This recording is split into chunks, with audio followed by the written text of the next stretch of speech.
मित्रांनो, मी तुम्हाला एक गोष्ट सांगत होतो. वास्तुविशारदक म्हणून मी काम करतो आहे आणि एका ठिकाणी वास्तुविशारदक तिथे गेलो असताना आलेले मला अनुभव तुमच्यासमोर मी मांडतो आहे गोष्टी स्वरूपात. मागच्या भागामध्ये मी एका हडळीचा उल्लेख केला होता. 84 लाख योनीमधील ती एक योनी, प्रेतयोनी. आणि त्या प्रेतयोनीला तिथे सद्गती मिळाली, मुक्ती मिळाली. त्यानंतर ती मुक्त झाली की नाही याचा पाठपुरावा आम्ही केला नाही. ती वावरती आहे की नाही याचा पाठपुरावा केलेला नाही. पण त्यांना होणारा त्रास हा जो होता तिथे तिच्या अस्तित्वामुळे तो फक्त कायमचा बंद झाला. उलट पक्षी तिने त्यांना मदत केली, सहकार्य केलं. हेच ते सनातन वास्तव आहे. 84 लाख योनीमधील एक योनी म्हणजे प्रेतयोनी. मित्रांनो, त्याला हडळ म्हटलं जाते, खवीस म्हटलं जाते, त्याला चेटकीन म्हटलं जाते. ही जी काय नावं दिली आहेत, नामकरण केलेले, ह्या नामकरणाच्या पलीकडे ही गोष्ट आहे.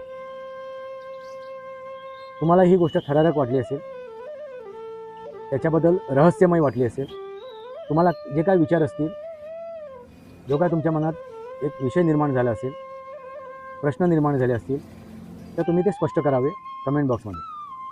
हेच ते वास्तव आहे. सनातनी वास्तव या माझ्या शृंखलेला सबस्क्राईब करा, बेल आयकॉन दाबा, माझे विचार पडसे लाईक करा, आपले विचार कमेंट बॉक्स. मित्रांनो, सर्वांना या सनातनी नववर्षाचा हार्दिक शुभेच्छा. चैत्र शुद्ध प्रतिपदा, गुढीपाडवा यांच्या हार्दिक शुभेच्छा, नूतन वर्षांच्या हार्दिक शुभेच्छा.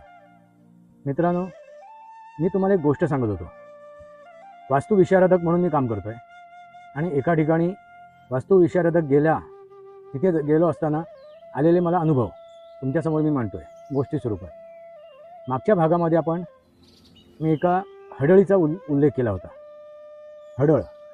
आता मित्रांनो, हडळ हे जे काही नामकरण आहे ना, हे त्या गावातल्या लोकांनी दिलं होतं. ज्यावेळी मला ती गोष्ट अनुभवायला आली, तिथे एक प्रेत योनीमधील एक ऊर्जा वावरते आहे.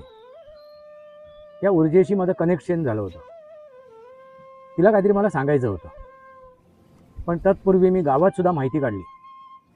तेव्हा मला जे काय समजलं होतं आणि गावातल्या लोकांनी सांगितलेली ती गोष्ट, तिथे घडलेल्या प्रसंगाबद्दल त्याच्याशी मिळतं जुळतं होतं. मग मी ते खोलवर समजून घेण्याचा प्रयत्न केला. मग ज्या कुटुंबाने मला तिथे आमंत्रित केलं होतं, वास्तुशास्त्र कन्सल्टंट म्हणून मी तिथे गेलो होतो, एक सल्लागार म्हणून मी तिथे गेलो होतो, त्या दृष्टीने मग मी ते शोधायला सुरुवात केली, समजून घ्यायला सुरुवात केली.